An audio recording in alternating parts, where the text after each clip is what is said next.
they need to reel themselves in, calm down, and stop just all-out brawling, and I think that they can be successful. Yeah, I think if they're going to continue with this hyper-aggression playstyle, and maybe that's what they should do, maybe that's just what they are as players, then they need to draft something that's more fitting to it. They can't pick a Geb. You know, they have to pick something that can really just keep slapping and keep going for the invade, keep the pressure up. And that's what I'd like to see, you know, either reel it in or go for a full pressure and play like they just played then. So let's say they commit, as Serket is the first ban for ISURUS. If they commit to being that hyper-aggressive team, what direction would you like to see this picks and bans go in? I think they should definitely change up the support. You can't go for a Geb if you're going to be that aggressive. He can't really help his team out, you know, he's just watching his team go in and die and he's not really contributing. So something more aggressive like a Bacchus or a Sobek that can constantly be there and set up and something with easy follow-up, you know, a pressure mid like Zeus or Isis, something that can really just continually do damage. I think that's the core that they should focus on. And that's something that ISURUS had as well, because you had SMITE on the bots who was actually able to just follow up consistently with the rest of his team. Bots doesn't necessarily have the greatest early aggression, but the counter engage is really where he can snowball ahead early on, and that's what he helped his team to do every single time that Valorous kept trying to overcommit. Yeah, there's nothing really quite as scary as a Batu gets ahead, and the thing is, he's not really a pressure character, but we see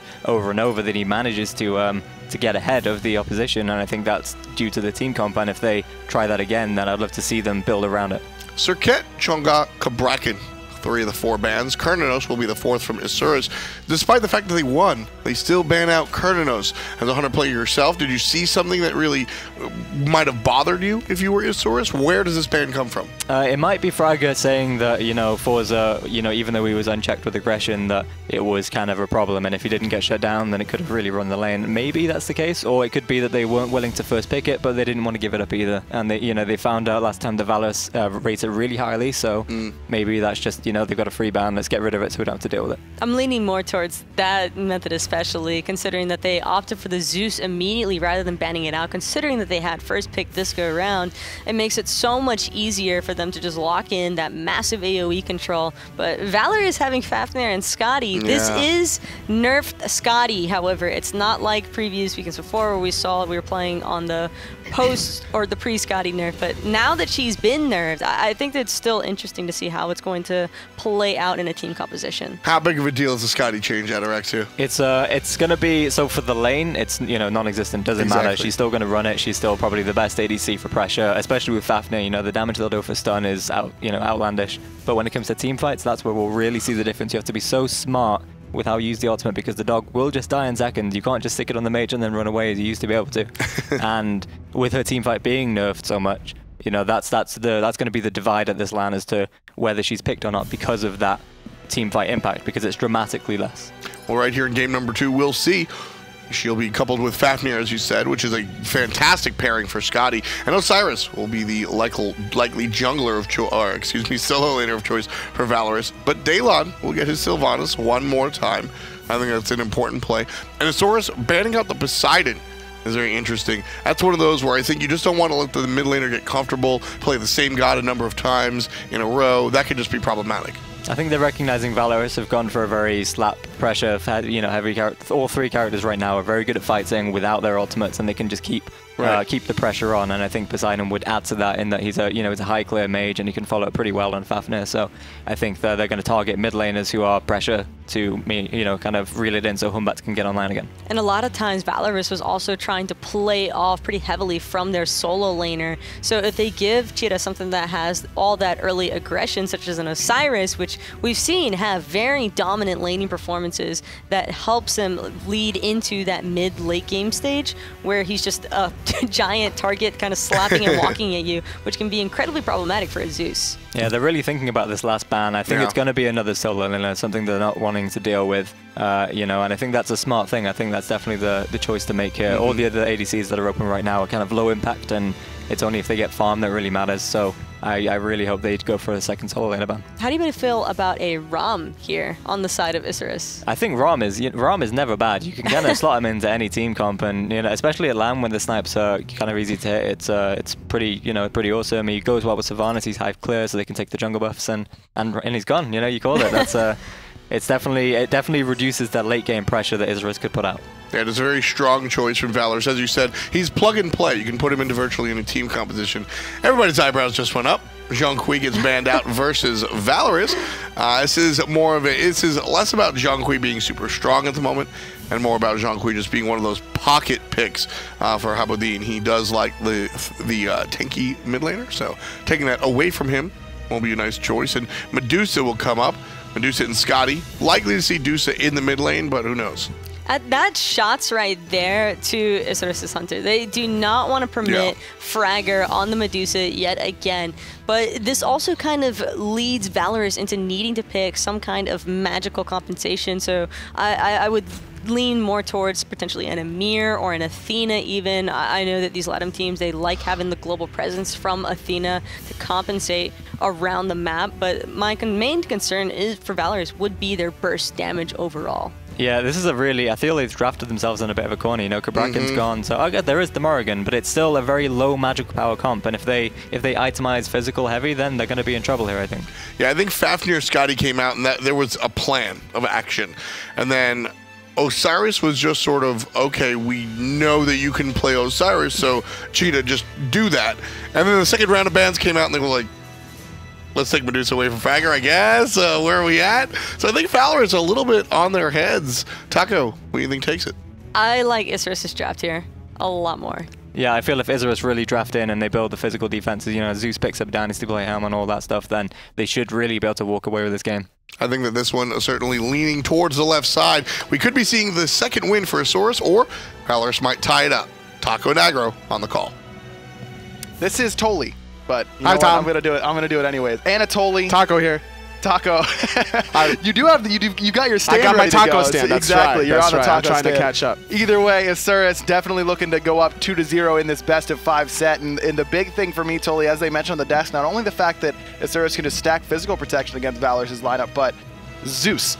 ISURUS has Zeus, and it's specifically Kha'Zix has Zeus. And it's in conjunction with Daylon Sylvanas yet again. That's going to be a lot of control. You have the Suns from the Hu Yi. I love the area of control from ISURUS game and the Hunbats. But the Hunbats, I think, is what sparked the Morgan pick coming out of Valorous, wanting to grab that Fear No Evil for themselves. They have a decent amount of control with the Fafnir ultimate, and if Morgan decides to go into any one of those 4 gods that have that huge AoE ultimate from ISURUS. That's a great point, actually, that Fear No Evil going to be working against both sides, basically, but for me, it's a 3v3, going to be tough. Kha'Zix going to hit that chain lightning in mid, but Cheetah's coming around the back. It's going to be Kha'Zix who's going to be the first to fall. SMITE is going to pick up Byrock, but Cheetah picks up an early double kill for that rotation around the backside. Valorous takes the 2-1 lead in kills before minions spawn. So remember how I said Cheetah had the best possible situation last game on the Vamana? I believe you did. I think this tops this time around, because not only did he get 2 early kills, he got it on an Osiris, one of the most aggressive early game gods that you can possibly draft in all of SMITE. Having the low cooldown sickles, trying to spam that away, as well as his second ability that just slows the enemy, boosting his own movement speed, and that's going to be very problematic for Beltway. And you know Beltway just sitting in lane like, ugh, come on, guys. He just gave 2 kills away to Osiris. Now I just have to sit under my tower the whole game. SMITE is going to have to come over and help him out with those buffs on the right-hand side, but Valorous certainly looking to get off to a better mid-game.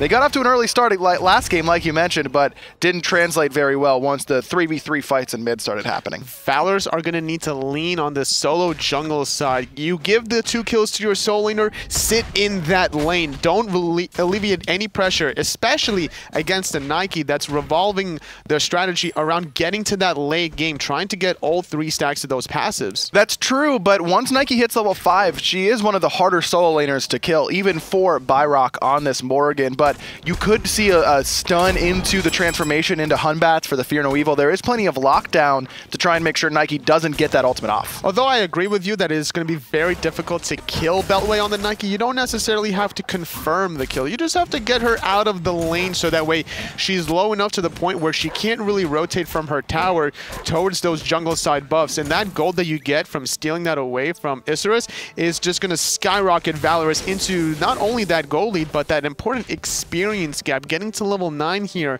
for all these players out of Valorous is going to transition them better in the mid game. Forza and Atterban hanging out on this left side, trying to keep the pressure on to the enemy duo lane. You heard Ataraxia say on the desk that despite Scotty taking some nerfs recently, namely the big one to her ultimate, Caldir no longer completely immune whenever that ultimate goes off, just a full heal up to full health. Scotty's still as good as it gets in terms of lane control in the early game. And it's still a Doge that's going to be running at you full speed, trying to get that damage, and that damage is very respectable. The dash is going to get that first hit, and that's the difference of towards winning a boxing engagement between the hunters or losing it. Without a doubt. Fragger playing this Hu Yi. This is a character we've seen a lot more of recently, Toli. Why did Hu Yi kind of drop out of the meta, and why are we seeing more of him now? It's not necessarily that Hu Yi has ever dropped out of the meta, it's just more other hunters have gotten back into the mix of things. We're seeing more ROMs to deal with the Scotties. You know, Scotty just basically came out of nowhere. We haven't really seen too many unorthodox picks in terms of a Muzenkab or Artemis, but that has been experimented by other hunters. Oh, there's the transformation from Byrock, but doesn't get the Fear No Evil off before SMITE jumps away. The idea was there for Valorous. The execution was not. Not quite available, and playing on a land setting, it's very easy to adjust your reaction time to be able to jump away or to purification away from that Fear No Evil. So SMITE, he recognizes his own kid. He knows that once that jump happened from Byrock, he's like, okay, here comes the Fear No Evil. I have plenty of time to jump away. And he's got his jump of his own, exactly. Though it is one of those weird moments where you're like, hey, that's me. What am I doing jumping on me? But SMITE has the presence of mind to jump away in time. Not only was that Changeling used, but the Petrify from Hadobin as well, trying to double down onto the enemy jungler. So both of those ultimates on cooldown for the time being, and with buffs due to respawn shortly, this could be an opportunity for ISURUS to invade. Absolutely, or at least to not get invaded on, because Valorous does have that advantage in the soul lane. Just now finishing off the warrior tabby is Nike before, so getting jumped on. Nice stun, beads being used to avoid the Suns, trying to chase down Fraggers though, taking a lot of damage from the dog. I don't think Forza has enough to use his ultimate, just trying to juke it out, waiting for some mana regen, but never gets it. Fragger finds the solo kill on the left-hand side. It evens up ISURUS and Valorous 2-2. And that's a huge advantage out of Fragger. This is the same point where he got that lead in the early game when he was the Medusa 1v2ing against the Kernanos. There was just no real advantage for Forza, just getting constantly taken advantage of. Oh, Cheetah used that Lord of the Afterlife to jump away. SMITE follows him, but a good stun on a Byrock prevents that Fear No Evil from coming out until he's able to get it off that time around. Byrock trying to get away, but the overhead smash will prevent it. Nazex cleans up Hadobin in that mid lane. Beltway still wants his kill on the Cheetah, needs the third hit of Rend, but decides to turn around and run with Atterban coming through the wings. A little bit of a disconnect from Beltway and SMITE, not wanting to commit under that tier 1 tower despite Cheetah having no mana. It's an Osiris with his passive fully stacked, that ethereal form with that 8 stacks, that's 16% damage mitigation on the physical side of things, 8% magical now. But in the meantime though, Hadobin did take a spill in the mid lane. Nazex getting credit with that kill. The Lightning Storm was used, as was Wrath of Terra, so Hadobin never even got a chance to use his Purification Beads, it looks like. Definite lead for Nazex in that mid lane now, who's up a level and has that kill underneath his belt, despite falling to first blood from Cheetah earlier on. I love what Fragger's doing here. He has the 1 level advantage. He's got lane control, and with the mobility that he has with the warrior tabby, he's relying on putting a lot of pressure onto Forza Scotty, even stealing away the purple buff, giving him that 2-level lead. And again, look at the ward coverage from ISURUS on this left-hand side. They have consistently been outwarding Valorous, and that's what's allowing Fragger to play so aggressive in this lane. Atterban made the rotation to try and relieve some pressure onto his hunter, but Forza still only has boots 1, indefinite trouble anytime Fragger wants to play aggressive. And anytime the support needs to make this rotation just to alleviate the pressure that the enemy hunter is doing onto you, sure, you can stop the pressure, but now you're sharing a wave, so you're not really getting any sort of stability. You're taking a net loss in the experience department, which is still skyrocketing Fragger in a good spot. Fragger is waiting to play aggressive. You can just tell how much he wants to go in, but Forza does have that ultimate and enough mana to use it this time around. That definitely could have gone the other way if Forza had enough mana, but good recognition from Fragger on that solo kill opportunity. Byrock looping around the bottom left. SMITE jumps over. Byrock narrowly avoiding a lot of the autos out of Nazex, who's just throwing them into the dark to try and find him. I mean, he had the right general pathing, right? He knew that he wasn't going to go down the mid lane, but hold that thought in the duo lane, forcing out the beats out of Forza every single time. Still holding on to that ultimate, surprisingly enough. You know, with a sustain from that health chalice from Fragger, he's willing to always take these engagements, taking advantage of this chalice. And not only does he get the purification beads, but those suns clear the wave instantaneously as well. So it's not like he's losing a whole lot for playing aggressive up against Forza, who didn't even get stunned out. Usually you'll see the Hunters wait until they get hit with that ricochet stun to use the purification beads up against the Hu Yi. But Forza definitely on a little bit of an edge after being dominated by Fragger early on in this set.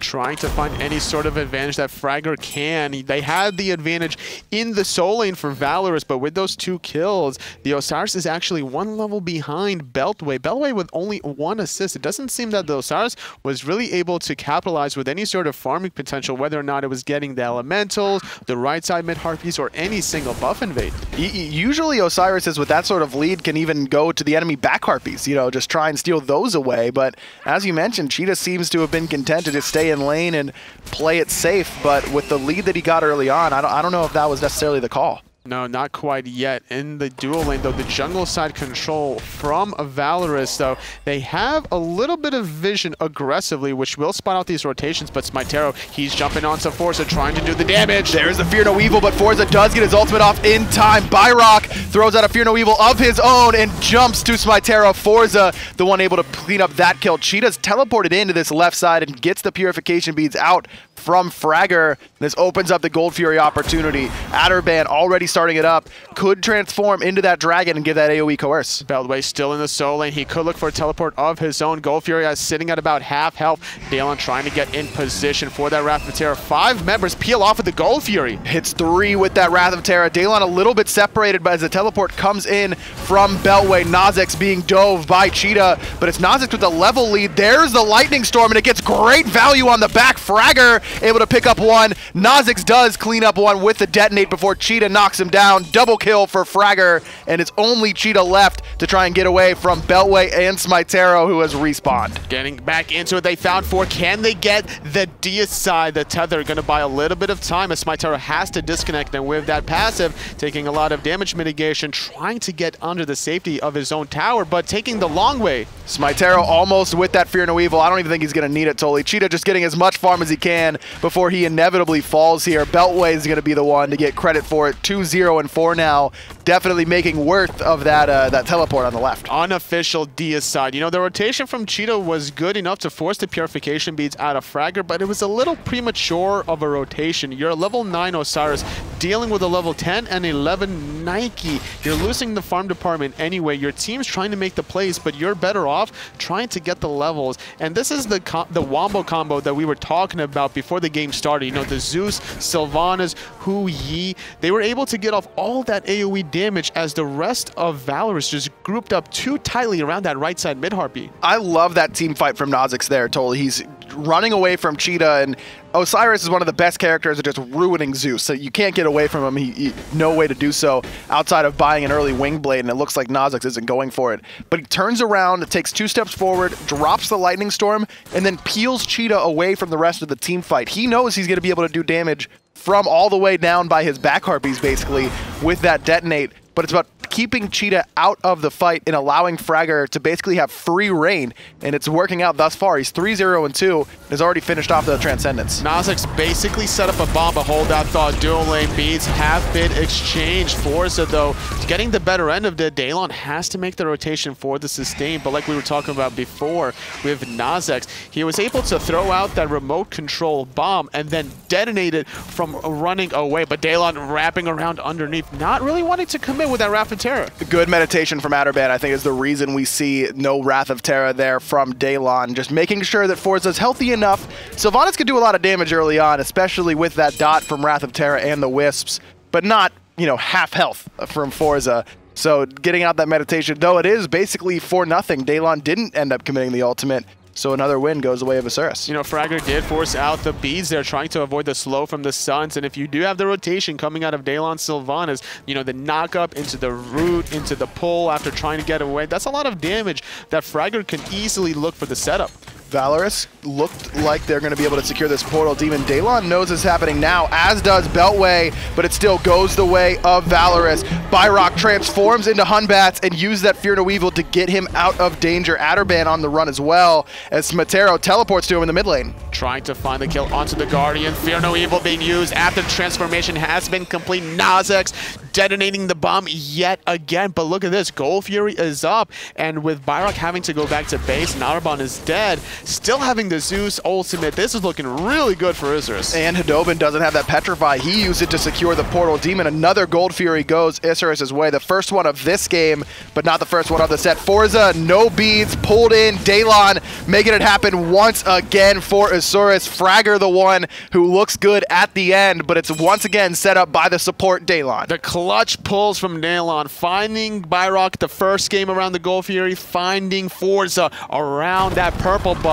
This is the kind of setup you really can capitalize on your MVP support. ISURUS doing a great job securing the Gold Fury, securing the kill. The dual lane from ISURUS has been the real difference maker. I think a lot of viewers at home looking at this set, myself included even, looks at this roster for ISURUS and says, okay, well, let's see what Nazex can do in this matchup, but really, it has been the dual lane and Smitero who have looked very, very strong so far against Valorous. And in order for a team to be successful in SMITE, you can't just have one lane be the determining factor. Every single cognitive gear has to be turning and spinning at the right rate. And this is something that Valorous just hasn't been able to capitalize on. They get the lead in the soul lane with those 2 early kills, but then they shift their attention away from that, and then they just eventually start slowly trickling down. I do like that play, though, from Valorous, where they just concede the left side tier 1 and instead group up and push down both towers on the right-hand side. That gets them 2,000 gold,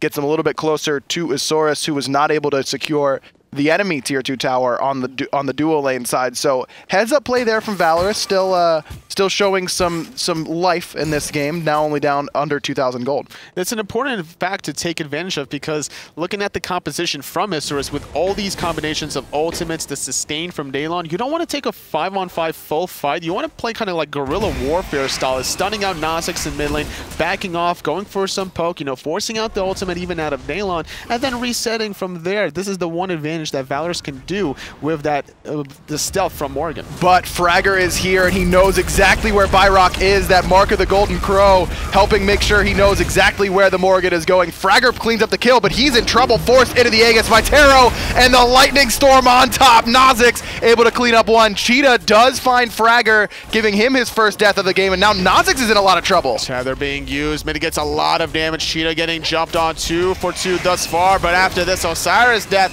it's going to be a 3 for 2. ISURUS still within a huge advantage. Forza, though, caught in an awkward spot, uses that ice ring just to be able to amplify her movement speed, gets out of dodge. But Valorous fights back. They're the ones who start that engagement and almost end up on top. They do end up falling 3-2, as you mentioned, because of that AoE ultimate combination between Smitero, Nazex, and Fragger, but another good fight from Valorous. Looks like they're starting to get online a little bit. And imagine had ISURUS had Wrath of Terror for that left side mid-Harpy engagement instead of forcing it in the mid lane. Valorous would have been...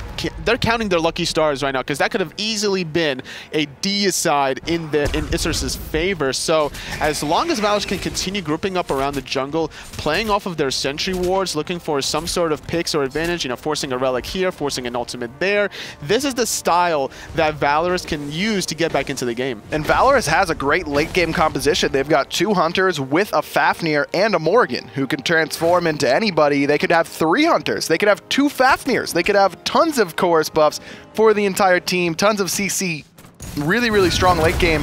Just a matter of getting there thus far, and Fragger is going to be the problem they have to go through. Level 16 for the Hunter. He's the top level in the game, tied with his own solo laner, Beltway. And that fight went Valorous' way, at least in part, because of how early Fragger fell. Trying to find something on the right side of the map. Portal Demon is about to respawn. Heading into the 17-minute mark, not too much of a lead compared to the last game, whereas ISURUS was really dominating with their invades after the fact, but this time a much slower paced game, partly due to the fact that Valorous was able to get those 2 towers on the right, just making sure that they don't fall too far behind. ISURUS, they're the one setting up for the Portal Demon this time around. Cheetah's 5-2-1, and he got that early double kill in mid, and then fell behind Beltway a little bit. Has had some troubles in the lane, but his team fighting seems to be pretty solid, Toli. That last fight in particular, he was huge, instrumental in finding the kills onto both Nazex and Fragger. His goal is just to get Nazex out of this team fight. He has the Thorns as his second relic, being able to just stick on this Zeus. As long as he tethers multiple targets, he's going to be taking basically little to no damage, especially if he does have that passive stacked up. So the whole goal from Cheetah on the Osiris is to get the Zeus player out of the way, not trying to use that Lightning Storm offensively.